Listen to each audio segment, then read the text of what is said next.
All right, guys. I came across an article that says that the IBF has actually given Andy Ruiz Jr. an exemption. I should say that's how you pronounce it. Exemption uh, on going on and defending his world belts against Anthony Joshua because obviously he's supposed to defend his IBF strap against Kubrat Pulev.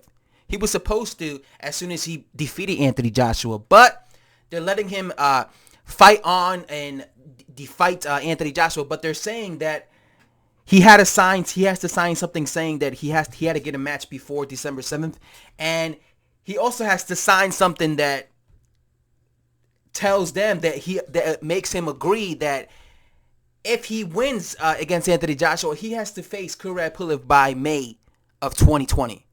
Now, they already got the fight signed for Saudi Arabia for December 7th, so they got that because he said that the IBF said that he had to fight somebody or he had to make the fight with Anthony Joshua before December 7th. They already made that done.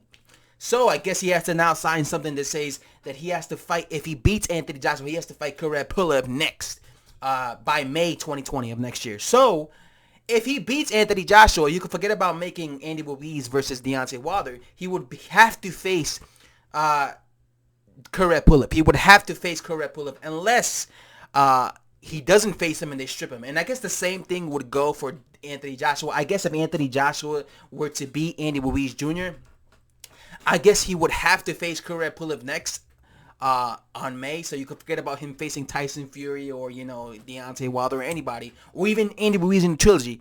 He would have to face Kubrat Pulev. So again, Kubrat Pulev has been like the mandatory for the IBF for a while now. It seems like forever. Every time they mention Anthony Joshua, they would always mention Kubrat Pulev. Now, when it comes to me, I've never really been big on Kubrat Pulev.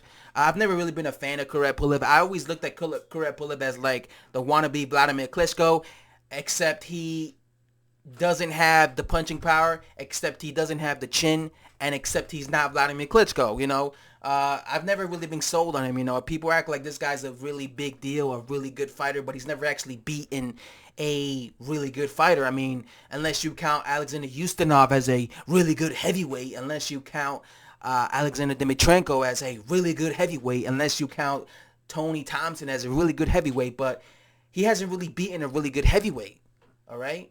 I mean, okay, maybe Derek Chisora. These are B-level heavyweights. He's never even beaten Alexander Povetkin. The minute he stepped up his game and fought Vladimir Klitschko, that was easy work for Klitschko. That was the easiest fight in Klitschko's entire career. He got dropped 15 times. He got knocked the fuck out. He got embarrassed. That was easy money. I never been a fan of Kubrat Pulev. I've always looked at him as a hype job because he was supposed to be this next big thing, the Klitschko killer, and he got exposed. And I will be picking Andy Ruiz and Anthony Joshua to both beat him. I don't think he's a challenge for both of them. He has no punching power. He has no chin. The minute he gets hit, he will get dropped and he will stay down. That's it. That's how I see it. So I'm just letting you guys know the winner of this fight has to fight Kubrat Pulev by May of 2020. So you could forget about Deontay Wilder for either Anthony Joshua or Andy Ruiz. You could forget about Deontay Wilder unification for the start of next year because they have to fight Kubrat Pulev. But again, they could fight. But again, it really doesn't matter because Deontay Wilder's tied with fighting, Tyson Fury next year, right? In the beginning of the year anyway, right? Anyway, guys, I have to say, I'm out. Peace.